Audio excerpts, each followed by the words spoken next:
અમદાવાદ અને કપડવંજની ફટાકડા ફેક્ટરીમાં બ્લાસ્ટનું કનેક્શન સામે આવ્યું। અમદાવાદની ફેક્ટરીમાં બ્લાસ્ટ કેસનો આરોપી સાદિક સૈયદ કપડવંજમાં ભાગીદાર હતો।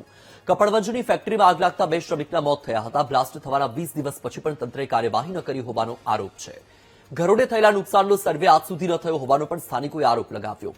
તાત્કાલિક તપાસનો રિપોર્ટ જાહેર કરવાની સ્થાનિકોની માંગ છે। કપડવંજમાં 1 વર્ષ કરતા વધુ સમયથી ફટાકડાની ગેરકાયદે ફેક્ટરી ચાલતી હતી। કોઈપણ પ્રકારની મંજૂરી વિના ધમધમતી હતી ફટાકડાની ફેક્ટરી। નગરપાલિકા વિસ્તારમાં ફેક્ટરી ચાલતી હોવા છતાં જવાબદારો અજાણ હતા। ચીફ ઓફિસર, પ્રાંત અધિકારી, મામલતદાર અને પોલીસ ઊંઘતા ઝડપાયા હતા।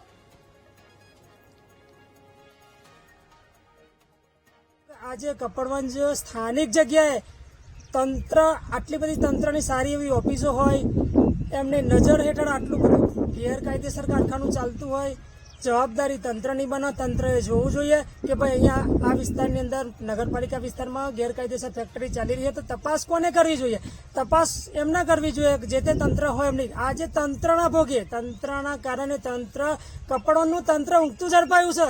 જો તંત્ર જાગતું હોત તો આજે આ વિસ્ફોટ ન થતો, આજે એક ભાઈ મરી ના જતો, આજે બીજા મરતા નહીં। આજુબાજુની અંદર 200 થી 300 મકાનોનું નુકસાન થયું છે, એનું સર્વે પણ કરવામાં નથી આવ્યું, એનું સર્વે પણ અધૂરું છોડવામાં આવ્યું છે અને આજ દિન સુધી હજુ સુધી અમને કોઈ દેખાયું નથી કે આની તપાસ ચાલુ। આનું મીંડું વળી ગયું એવું આજે પણ લાગી રહ્યું છે।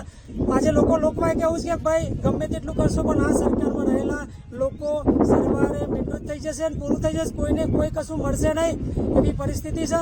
અને તંત્રને હું તેટલું જ કહું તમારી તપાસ કેટલે સુધી પહોંચી છે એ ખરેખર તમારે જાહેર કરવું જોઈએ અને એનો અહેવાલ જાહેર કરવો છે ભાઈ અમારું કામ આટલું પહોંચ્યું છે, આ ભાઈને પકડ્યા પછી અમે આ વસ્તુ કરી છે અને આનું અમે વળતર ચૂક અપાવવાના છે, આવું જાહેર કરવું જોઈએ।